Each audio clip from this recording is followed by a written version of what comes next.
Da palavra de Deus, 1 Timóteo capítulo 3, irmãos, vamos ler do versículo 1 ao versículo 7 e vamos concluir o sermão sobre as qualificações do pastor. Diz a infalível palavra de Deus: fiel é a palavra. Se alguém aspira ao episcopado, excelente obra almeja. É necessário, portanto, que o bispo seja irrepreensível, esposo de uma só mulher, temperante, sóbrio, modesto, hospitaleiro, apto para ensinar, não dado ao vinho, não violento, porém cordato, inimigo de contendas, não avarento, e que governe bem a própria casa, criando os filhos sob disciplina, com todo o respeito, pois se alguém não sabe governar a própria casa, como cuidará da igreja de Deus? Não seja neófito para não suceder que se ensoberbeça e incorra na condenação do diabo. Pelo contrário, é necessário que ele tenha bom testemunho dos de fora, a fim de não cair no opróbrio e no laço do diabo. Amém. Oremos. Senhor Deus, diante agora, Senhor, desse propósito santo e bendito que é transmitir, Senhor, a Tua palavra, e que bem cientes, ó Deus, que em nós não há essa condição inerente, muito pelo contrário, Senhor. Não podemos realizar, Senhor, essa obra por nós mesmos. Ser, ó Deus, portanto, conosco por meio do Teu Espírito. Age, ó Deus, de modo que sejamos fiéis, Senhor, à exposição da Tua palavra e assim, ó Deus, a edificação necessária à igreja, a instrução, a orientação, num tema, Senhor, como esse que é essencial, primordial à Tua igreja. Esta seja, Senhor, instruída, esta seja orientada, alertada e fortalecida para a sua obra, para a sua consecução, para a consecução da sua missão. Tu sabes, ó Deus, o quanto esta Tua palavra é imprescindível para a Tua igreja. Por isso, ó Deus, apesar de nós, que o Senhor fale e dê entendimento, ó Deus, e dê ouvidos a todos aqueles que ouvem. Nós te pedimos no nome de Jesus. Amém. O título do sermão, irmãos, é Os Oficiais da Igreja, as qualificações do pastor. Essa é a segunda parte. No sermão anterior apresentamos a primeira parte, o primeiro grupo de qualificações que são requeridas para aqueles que devem ser escolhidos pela igreja como bispos ou pastores ou presbíteros. Nós vimos que essas expressões dizem respeito ao pastor da igreja. Bispo, pastores, presbíteros, anciãos, mestres. A Bíblia, quando se refere a usa essas palavras, ele está se referindo ao pastor. E Deus deixou essas orientações para que a igreja conheça os parâmetros para escolher o ministro. Porque a igreja, irmãos, prestem bem atenção, a igreja não tem autoridade de ela mesma definir essas qualificações. Ela não tem autoridade para alterar, nem para mais, nem para menos. A igreja deve seguir. A palavra de Deus é autoritativa, ela está sobre a igreja, porque é a palavra de Deus. Por isso que Paulo escreveu essa carta dando instruções a Timóteo. Qual era a instrução? Timóteo, eu vou te mostrar como proceder na casa de Deus, que é coluna e baluarte da verdade. Então, como é que você vai fazer quando você estiver à frente da igreja? A igreja precisa dos seus oficiais. A igreja necessita, a igreja é composta de oficiais e membros. Os oficiais estão aqui expostos neste capítulo. Mas os oficiais precisam ser escolhidos, reconhecidos pela igreja. E quais são os parâmetros para isso? Quais são as qualificações? Eis aqui essas qualificações. A obra, por exemplo, que o pastor vai exercer é uma obra excelente. Ele diz isso no primeiro versículo. Fiel é a palavra. Os irmãos vão ver que ao longo dessa carta essa expressão vai se repetir. Fiel é a palavra. Oh, irmãos, quanto a igreja de Deus necessita compreender isto, que é pela palavra de Deus. Essa é a palavra fiel, essa é a instrução, essa é a doutrina dos apóstolos. Ela não pode fugir para o seu próprio bem, para a sua própria proteção, para a sua própria consecução. Então ele disse: olha, a obra é excelente. Quem aspira ao episcopado está desejando uma obra excelente, maravilhosa, mas não basta só aspirar. Entende o que Paulo disse? Não basta só aspirar, desejar, é preciso estar devidamente qualificado para esta obra. Por isso que Calvino disse: essa obra não é uma obra desprezível, como qualquer homem pode se aventurar a empreendê-la. As coisas são excelentes, e normalmente as coisas excelentes são árduas e são difíceis. Os irmãos sabem disso, na nossa vida, no nosso cotidiano é assim. Para você ser um excelente profissional, você tem que se esforçar, você tem que se dedicar, você tem que gastar tempo, você tem que investir.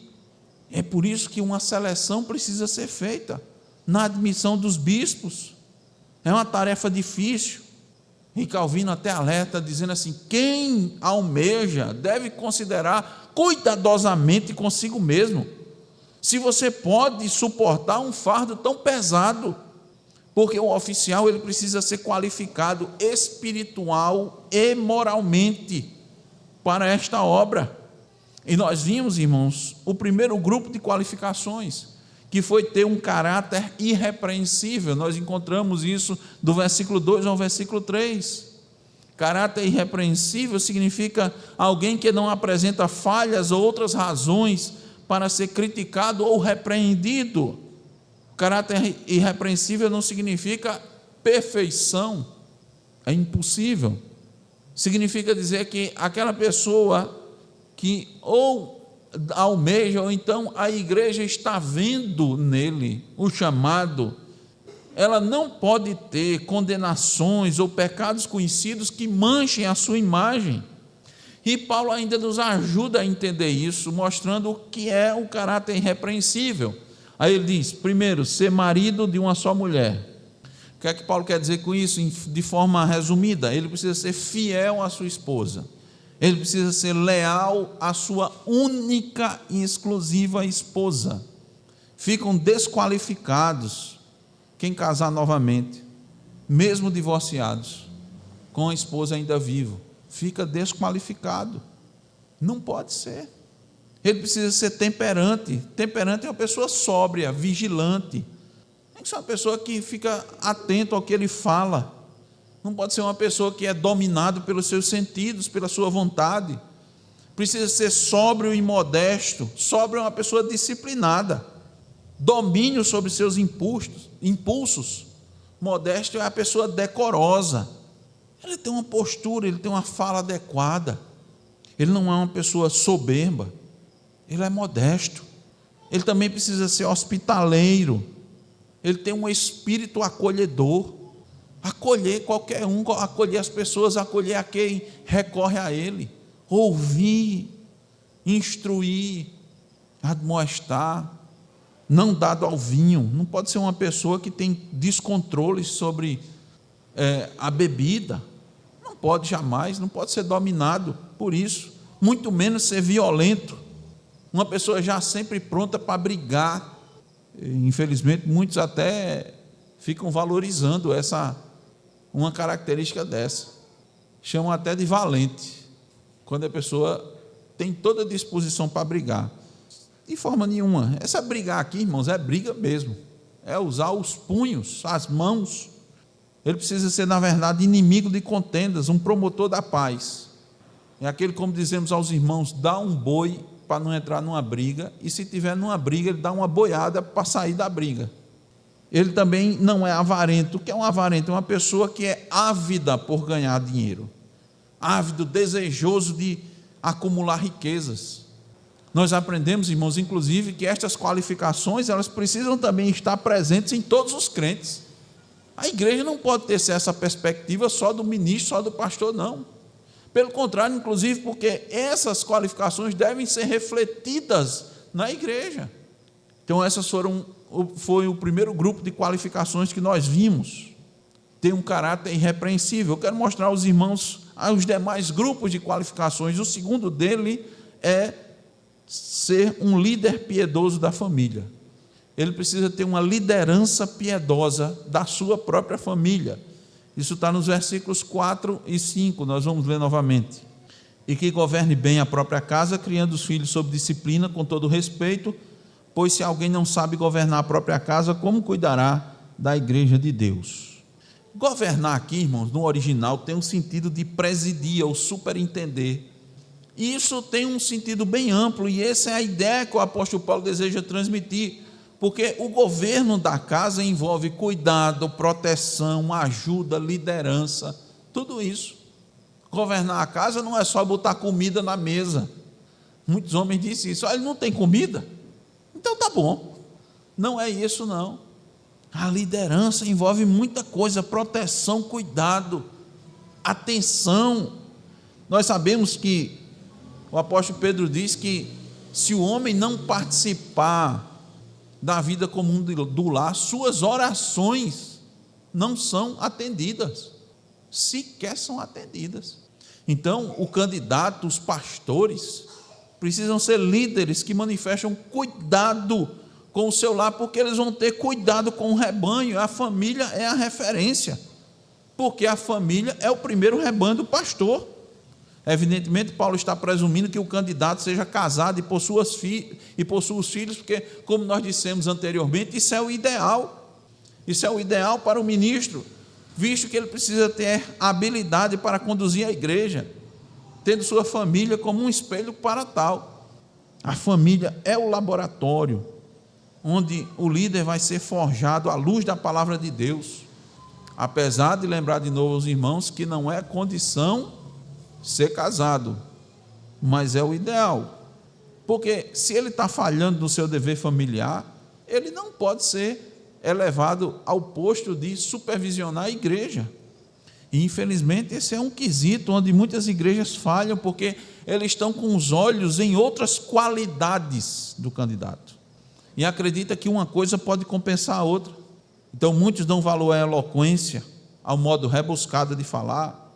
Outros dão preferência àqueles candidatos que são extrovertidos, mais informais, mais populares, e aí ignoram as qualificações que são condicionantes, que estão determinadas na palavra de Deus. A questão é que o foco é o cuidado da igreja de Deus. Então o pastor precisa liderar o seu lar, e precisa fazê-lo com autoridade. Não é com autoritarismo, é com autoridade. É com autoridade, irmãos, que o lar vai ser organizado da maneira certa, da forma correta, de modo que ela vai honrar a Cristo. Se não fosse o lar, não for conduzido com autoridade, ele vai desonrar a Cristo, independente se o lar é do ministro ou não, irmãos. Olha a parte B do verso 4: criando os filhos sob disciplina, com todo o respeito. O que isso quer dizer? Quer dizer que o pastor não pode ser alguém que permita que seus filhos façam aquilo que ele acha que é agradável. O filho acha que é bom, o filho ele entende que isso é melhor, e o pai deixa o filho fazer aquilo que quer. Na verdade, os filhos precisam fazer o que é necessário, sob a liderança do seu pai, respeitando-o. E se não fizer, ele precisa disciplinar. Primeiro vem o ensino. Os filhos do pastor precisam ser ensinados da palavra.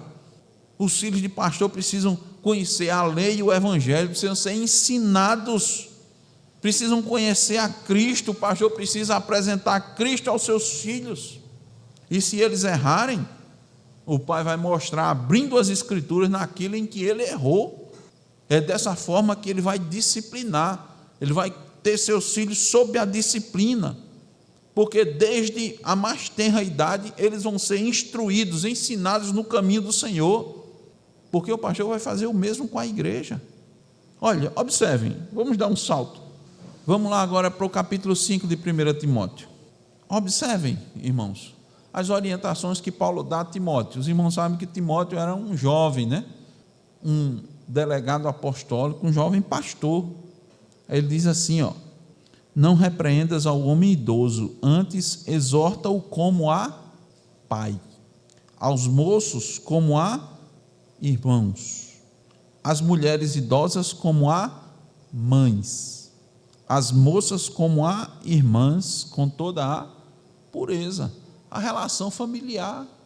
O que ele fizer em casa, ele precisa fazer na igreja. Isso é governar bem.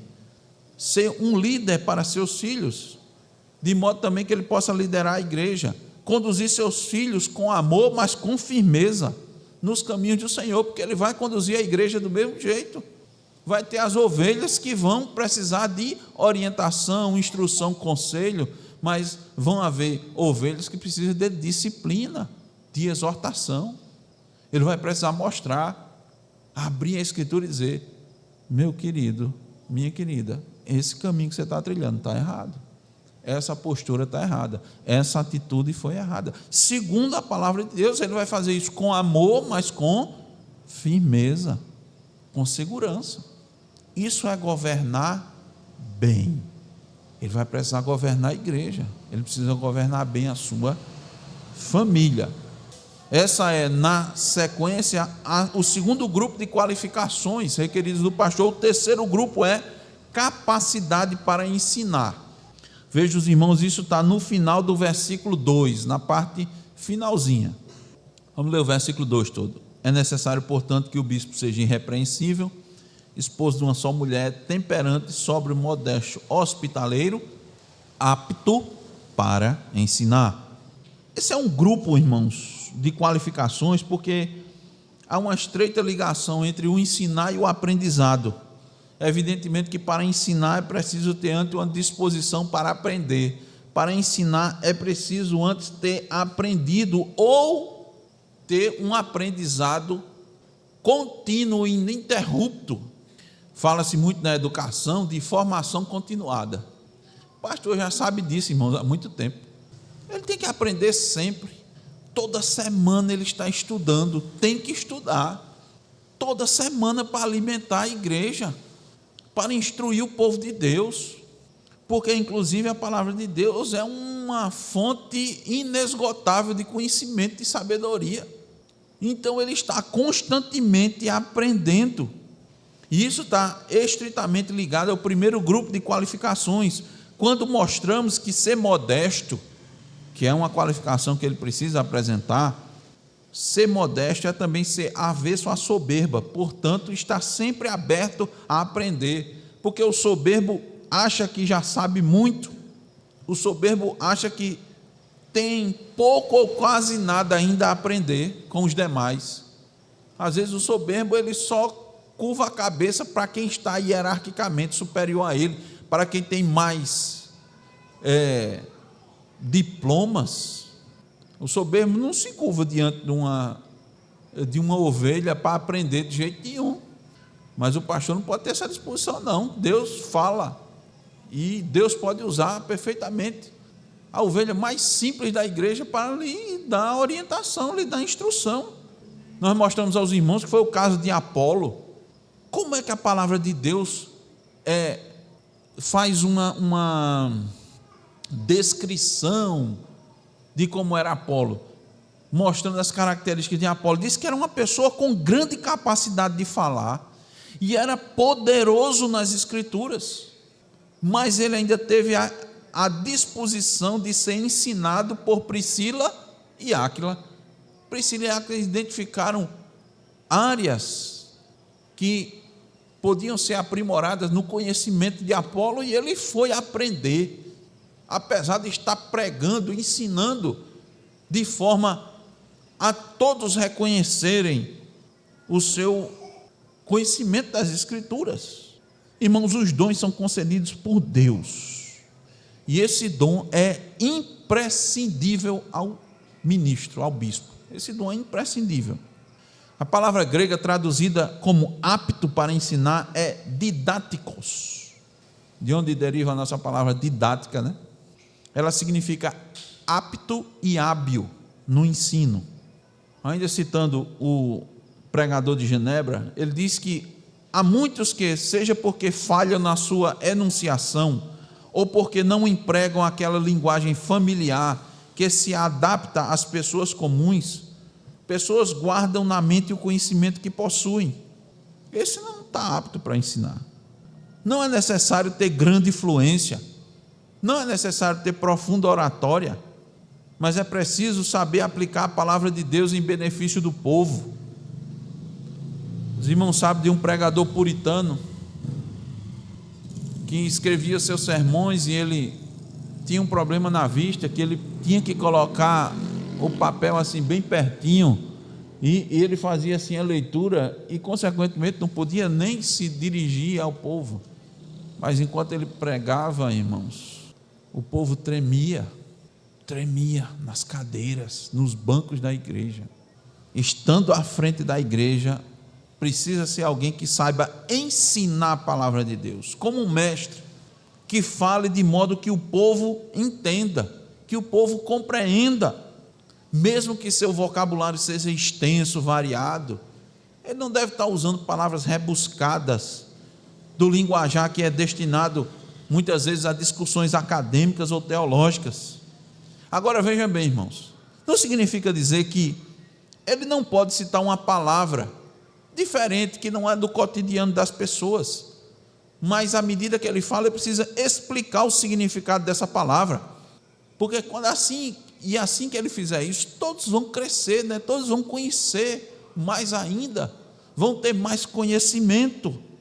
Então ele precisa falar de modo que o povo entenda, compreenda. Ele precisa ser organizado na sua exposição, ele precisa ter objetividade, porque há muito pouco proveito naqueles que muito falam, mesmo que verdades da Escritura, mas quando eles vão falar, quando eles vão ensinar, eles abordam tantos assuntos, tantos aspectos, que levam os ouvintes a se perderem no raciocínio. Então isso é apto para ensinar. Ele vai ler o texto, ele vai explicar o texto, ele vai dar o contexto da passagem, e ele vai aplicar o conteúdo à vida dos irmãos, para que eles entendam. E eles entendendo, eles vão dizer: assim seja. É isso que significa, irmãos, aptidão para ensinar. Quem está na igreja, seja no culto solene, quando ouve a pregação, seja no estudo bíblico, sai edificado, desafiado, sai animado, porque foi instruído. Se o pastor não tem aptidão para ensinar, ou se o candidato a bispo não tem aptidão para ensinar, se ele não tem o dom de mestre, o resultado natural vai ser uma igreja sem conhecimento. A igreja vai viver na ignorância das Escrituras. Não é que ela não vai aprender nada, atentem bem para isso. Não vai aprender nada, não vai aprender.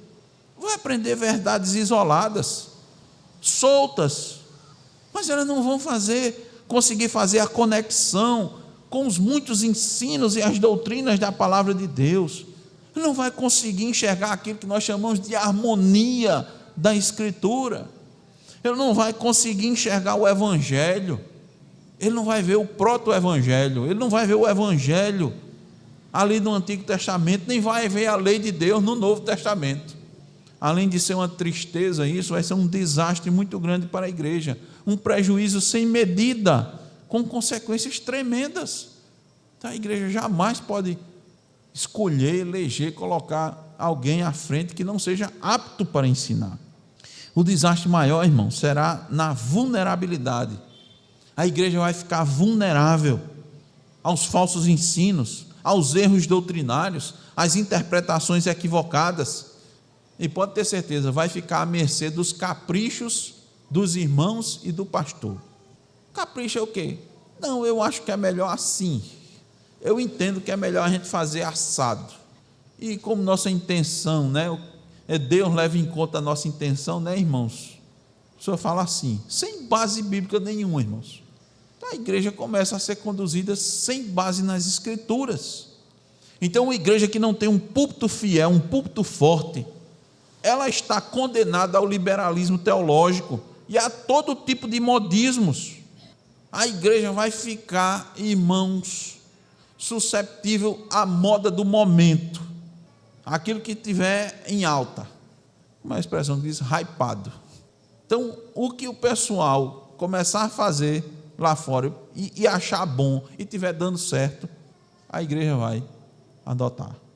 Os irmãos não vão ter segurança, sequer saberão naquilo que verdadeiramente creem. E não é só isso não, os irmãos vão achar bonito essas coisas lá do lado de fora, pode ter certeza, é muito bonito. Vocês não acham bonito? Aí vai querer trazer para a igreja. Irmãos, na igreja, no culto, não é o que eu acho que é bonito, que deve ser implantado, implementado, usado. É o que Deus definiu. Não é a estética, não é o meu gosto, é o que Deus gosta, é o que Deus quer, é o que Deus definiu. Uma igreja, irmão, sem púlpito fiel, ela não tem uma liderança forte para suportar os ataques do maior inimigo da igreja. Ela não vai se sustentar na fidelidade da Escritura, ela vai ceder, e normalmente cede aos poucos, viu? Não é de uma vez só não, cede aos poucos. E aquilo que a igreja conseguiu a duras penas, imagina os irmãos que a igreja tenha tido um púlpito forte, púlpito na Escritura, centrado na Escritura durante anos, passou anos, irmãos, 20 anos, 30 anos, 40 anos, mas a igreja começou a ceder aos pouquinhos, começou a rever algumas coisas, e achar bonito algumas implementações, e aí ela, agora, aquele pastor que passou 30, 40 anos trabalhando na igreja, ficou velhinho, gagá, Deus levou, a igreja precisou escolher outro pastor. A igreja começou a dizer, mas o pastor fulano era uma bênção, né? Mas ele estava velhinho, irmãos, muito desatualizado, né? Os tempos mudaram, hoje estamos na era da IA, inteligência artificial, da rede social. O pastor morreu, não tinha nem o Instagram, já imaginou? Ele disse, nem gostava do negócio de Instagram, Facebook, estava ultrapassado, não estava? Será que a teologia dele também não estava, irmãos, ultrapassada? Começou a esquecer, deixar de lado as qualificações, escolheram um ministro moderno, comunicativo.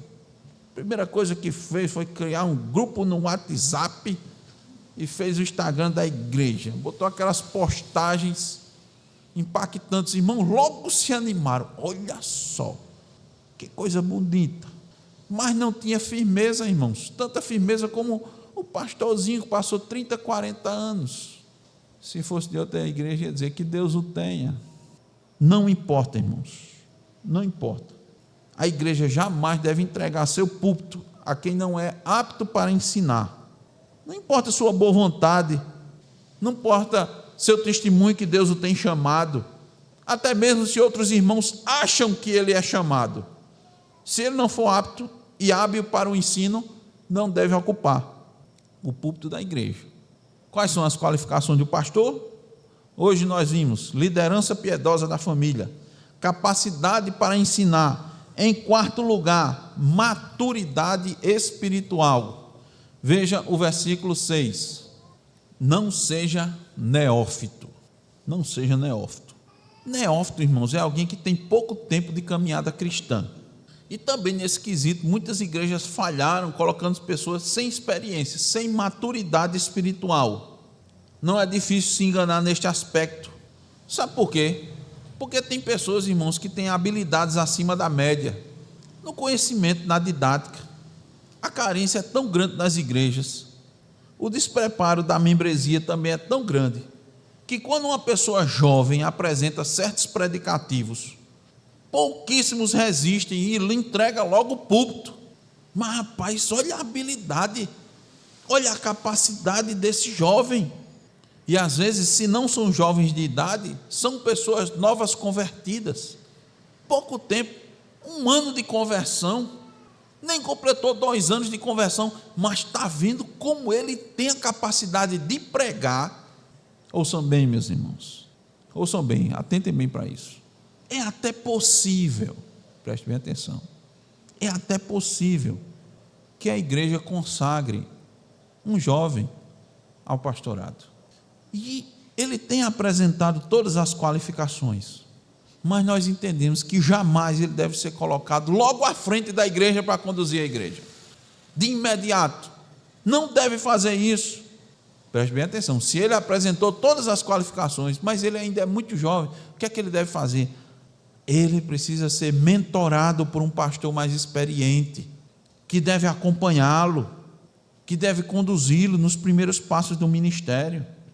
Ele não pode imediatamente ir para frente e presidir logo de cara a igreja. Ele precisa ser acompanhado. Há muitos perigos pelos quais passa um pastor jovem presidindo a igreja. E Paulo diz logo aqui, um deles é ficar ensoberbecido. Veja o versículo 6 de novo. Não seja neófito, para não suceder que se ensoberbeça. A Escritura nos diz que a soberba precede a ruína. Hendrickson, irmãos, nos lembra que em sua primeira viagem missionária, Paulo não designou anciãos em toda a igreja, senão quando os visitou pela segunda vez. Isso é muito importante, irmãos, entendermos. Deixa eu abrir um parênteses. Há casos excepcionais? Há. Você pode ir levantar na história da igreja, pastor, olha, um homem de Deus ali, olha. Você vai ver, irmão, no século XVIII, século XIX, 17, 18 anos de idade, pastores sendo consagrados. E o seu ministério foi para a glória de Deus. Há exceções. Muitas vezes a gente nem sabe dos detalhes, né? Porque a história não conta todos os detalhes. Muitos desses foram mentorados. Spurgeon tinha uma escola. Irmãos, o critério de Spurgeon ele era extremamente criterioso para entrar na escola. Para entrar na escola. Então, Paulo, irmãos, não sou o maior plantador de igreja que a gente tem notícia na palavra de Deus. Inclusive, nós precisamos agradecer a Deus pelo ministério de Paulo, porque se nós estamos aqui, conhecemos o Evangelho, foi por causa do apóstolo Paulo. Mas ele, diz Atos 14, 23, e promovendo-lhes em cada igreja a eleição de presbíteros, depois de orar com Jesus, encomendaram ao Senhor em quem haviam crido. Mas isso não foi de primeira, foi na segunda viagem. E foi isso que aconteceu com Timóteo.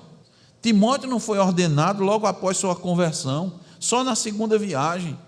O próprio apóstolo Paulo é outro exemplo.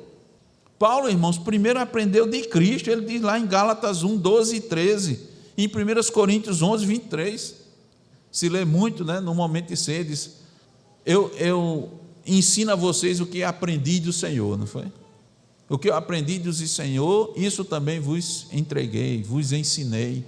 Ele aprendeu diretamente de Cristo. Mas lá em Gálatas 1, versículos 15 a 18, diz que ele passou 3 anos na Arábia, antes de realizar algo mais efetivo em Tarso e em Antioquia. Passou 3 anos. E anos depois ele começou sua primeira viagem missionária. Se não me engano, entre 8 e 10 anos depois, ele partiu para a sua primeira viagem missionária. O apóstolo Paulo, que aprendeu diretamente de Cristo. Ele podia ter sido designado logo. Mas são exemplos, irmãos. Por que isso? Por que esse cuidado? O cuidado, irmãos, porque ao pastor é concedido o poder de presidir, de governar a igreja. Deus é quem concede essa autoridade. E se ele não tem experiência, ele pega esse poder e vai se ensoberbecer, porque nosso coração é inclinado a isso. É do nosso coração, entenda, irmãos. E normalmente essa soberba começa devagarinho. A manifestação, a soberba já está lá dentro. Ela começa devagarinho. Quando começa a querer fazer as coisas ao seu modo. Ele até pede, muitas vezes, orientação aos mais velhos. Ele pede sugestão. Mas quando você vai ver, ele está fazendo do jeito dele. Ele pediu a sugestão, mas ele está fazendo do jeito dele. Ele está adaptando. Ele está devagarinho manipulando. Estes, irmãos, pensam que são sábios, que enxergam bem toda a situação, acham que são devidamente instruídos e, evidentemente, usam a Escritura para embasar suas atitudes. E com pouco tempo as coisas vão se agravando. E se antes ele perguntava alguma coisa, agora ele já não ouve mais ninguém. Não ouve mais ninguém. E Satanás sabe que nessa hora ele está propício a ouvir as suas sugestões, as suas de Satanás. Satanás sabe quando alguém está pronto para não apresentar nenhuma barreira, nenhuma dificuldade para as suas sugestões. E começa a cochichar no seu ouvido e dizer: você é o pastor da igreja, Deus lhe deu autoridade, os membros precisam ser submissos a você, quem discordar está sendo rebelde, precisa ser confrontado, exortado. Satanás vai ficar falando assim no ouvido dele, porque Satanás é o pai da soberba e dos soberbos. Veja a parte B do versículo 6. Para não suceder que se ensoberbeça e incorra na condenação do diabo. Do jeito que o diabo foi condenado por causa da sua soberba, esse pastor também será condenado pela sua soberba. Então a igreja precisa ter muito cuidado, colocar alguém no púlpito que tenha vivência de igreja, compreensão do que é o corpo de Cristo, que já tenha lutado um bom tempo pela unidade da igreja, que tenha exercido seus dons em favor da igreja, dos irmãos, alguém que tenha se doado, entendido que acima de tudo nós somos servos uns dos outros, que o pastor é o primeiro servo, que está ali para servir aos irmãos, senão ele vai cair na mesma condenação e punição do diabo. Ele vai achar que tem conhecimento suficiente, força e dignidade, mais do que Deus lhe deu, como Satanás. Por isso, irmãos, como é importante a confessionalidade numa igreja. Como é importante uma igreja confessional, uma igreja que tem uma confissão de fé. Nossa confissão, irmãos, tem um capítulo que trata sobre a igreja. Se os irmãos ainda não observaram, se os irmãos forem fazer uma comparação das confissões reformadas, é a confissão que é mais extensa, falando sobre a igreja. São vários parágrafos. É uma confissão que valoriza a eclesiologia. Ele mostra o que é a igreja, quem a compõe, os deveres e privilégios dos membros, as responsabilidades dos oficiais. Então, alguém que vai ocupar o púlpito da igreja precisa ter maturidade espiritual, não pode ser neófito. E eu quero concluir, irmãos, o sermão com a última qualificação do pastor, que está no versículo 7. Ele deve ter bom testemunho. Pelo contrário, é necessário que ele tenha bom testemunho dos de fora, a fim de não cair no opróbrio e no laço do diabo. Aqui pode residir mais um equívoco de interpretação quanto às qualificações do pastor. É importante entendermos o que é que Paulo quer dizer com testemunho favorável dos que são de fora da igreja. Será que Paulo quer dizer que o pastor precisa ser uma pessoa querida pela comunidade em que ele vive? Será que Paulo quer dizer que esse bom testemunho é que as pessoas que moram perto da igreja, elas precisam admirar o pastor, classificá-lo como uma pessoa simpática? Será que ter bom testemunho de fora, as pessoas que não fazem parte da igreja precisam gostar do pastor? É isso que Paulo está dizendo, irmãos? Certamente que não é. Calvino diz: parece ser muito difícil que um homem religioso tenha como testemunhas de sua integridade infiéis, que estão furiosamente loucos para contar mentiras contra nós. O que significa ter bom testemunho dos de fora? Significa, irmãos, que o pastor deve ser uma pessoa respeitada pela comunidade de fora da igreja. E olhe, mesmo pelos que o odeiam e o rejeitem por causa do evangelho, por causa da sua pregação, eles devem dar bom testemunho por causa da vida que ele tem, a vida que ele leva. Ele deve ter um comportamento louvável, deve imprimir respeito, ser um homem de caráter, um homem de palavra, ser alguém que não se tem provas para levantar a acusação justa de uma conduta dele que é reprovável. Não vai haver acusação, não? Vai haver, sempre vai haver. Começa pelos próprios irmãos, sabe, pelos cristãos. Mas, em caso de injustiça levantada contra qualquer irmão ou contra um homem de Deus, como o apóstolo Pedro mesmo orientou lá em 1 de Pedro 3, 14 e 16, essa pessoa tem que estar preparada para responder com mansidão e temor, de tal maneira que aquilo que falam mal contra ele fiquem envergonhados os que difamam o seu procedimento. Então o sentido é esse, que o seu procedimento, o seu agir, o seu lidar com as pessoas de fora, como ele faz isso com respeito, normalmente leva os seus acusadores a terem vergonha. Esteja certo, meu irmão, que pessoas ficam procurando tudo que possa, que tenha todo motivo para falar mal dos cristãos, principalmente do ministro. Se assim foi com Cristo, será com os cristãos e ainda mais com os pastores. Cristo disse: se o mundo me odeia, vai odiar vocês também. Está errado, irmãos, aqueles que ficam procurando a aprovação do mundo. Os irmãos sabem que toda a casta religiosa da época de Cristo ficava se revezando para achar algo do que acusar Jesus, não era? Por várias vezes, irmãos, prepararam armadilhas. Enquanto Jesus estava ao alcance dos olhos, da vista deles, Cristo estava sendo, irmãos, analisado, escaneado, observado, para ser pego em algum deslize, o mínimo que fosse. Mas apesar disso, o povo, eles respeitavam Jesus, eles tinham respeito por eles. Muitas vezes eles queriam fazer as coisas, mas o povo, eles diziam assim: rapaz, o povo atende a ele, não vamos fazer nada aqui não, senão o povo vai se voltar contra a gente. Outra hora eles iam tentando pegar Jesus. Quando Jesus respondia, aí os outros diziam: rapaz, o senhor respondeu muito bem, viu? Calava a boca. Por isso, irmãos, para ser um ministro, o candidato precisa ser conhecido até pelas pessoas do mundo como quem vive em contato. Quem vive em contato com ele precisa ter ele como uma pessoa de caráter, que se porta corretamente para com todos. Uma pessoa que não desfruta deste testemunho favorável e mesmo assim é eleita para exercer o ofício de bispo na igreja, pode facilmente cair no descrédito, disse Hendrickson.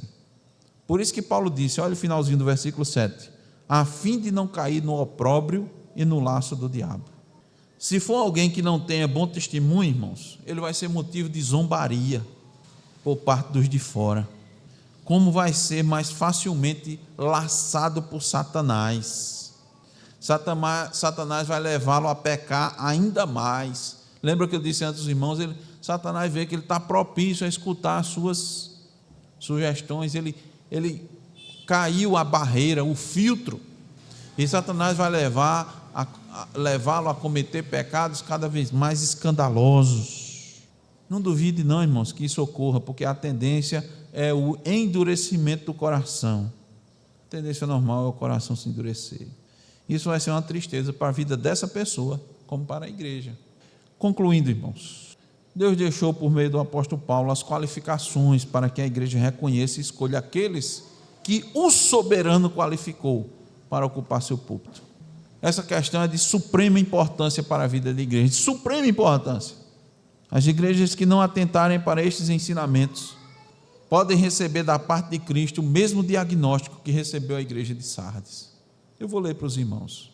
Apocalipse 3:1 diz assim: ao anjo da igreja em Sardes escreve: estas coisas diz aquele que tem os 7 Espíritos de Deus e as 7 estrelas. Conheço as tuas obras, que tens nome de que vives e estás morto. Quem não atende às qualificações e coloca uma pessoa sem as qualificações na igreja, a igreja pode estar morta e ela pensar que está viva. É preciso seguir estritamente o que Deus deixou por meio da sua palavra. É preciso requerer que o pastor tenha estas qualificações, e a igreja precisa estar em constante oração. Acima de tudo, irmãos, a igreja precisa ter firmeza naquilo que crê, ter segurança no que crê, e exigir do pastor que siga a Escritura, que leve a própria igreja a crescer na graça. Esse é o papel do pastor: instruir, edificar, conduzir, cuidar, levar as ovelhas a pastos verdes, às águas tranquilas. Igrejas que escolhem segundo os seus critérios vão padecer enquanto durar o ministério desse pastor. Irmãos, há quem escolha pela beleza, pela elegância, pelo porte, pela cor. Se é moreno, se é branco, se é negro. Há quem goste de pastor que tenha uma imposição de voz no púlpito, uma presença.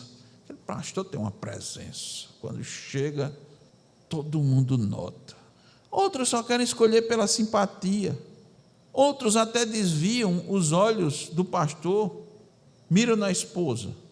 Eles querem uma esposa simpática, comunicativa, elegante, bonita. Se tem habilidades que possam ser aproveitadas na igreja, no departamento infantil. Se pode colocar ela para ser a líder das esposas, se não for, não quero. São essas as qualificações, irmãos, que Paulo deixou. Encontraram isto em alguma outra passagem bíblica para fundamentar suas escolhas? Simpatia, eloquência. Para ser bispo, o candidato precisa ter caráter irrepreensível, liderança piedosa da família, capacidade para ensinar, maturidade espiritual, bom testemunho. Que estas lições, irmãos, jamais sejam esquecidas pela igreja, para o seu próprio bem. Que a igreja não defina suas próprias qualificações, que a igreja não deixe de lado as qualificações da Escritura e comece a colocar as suas próprias, para o seu próprio bem. Que assim seja, irmãos, com a nossa igreja. Amém. Vamos orar.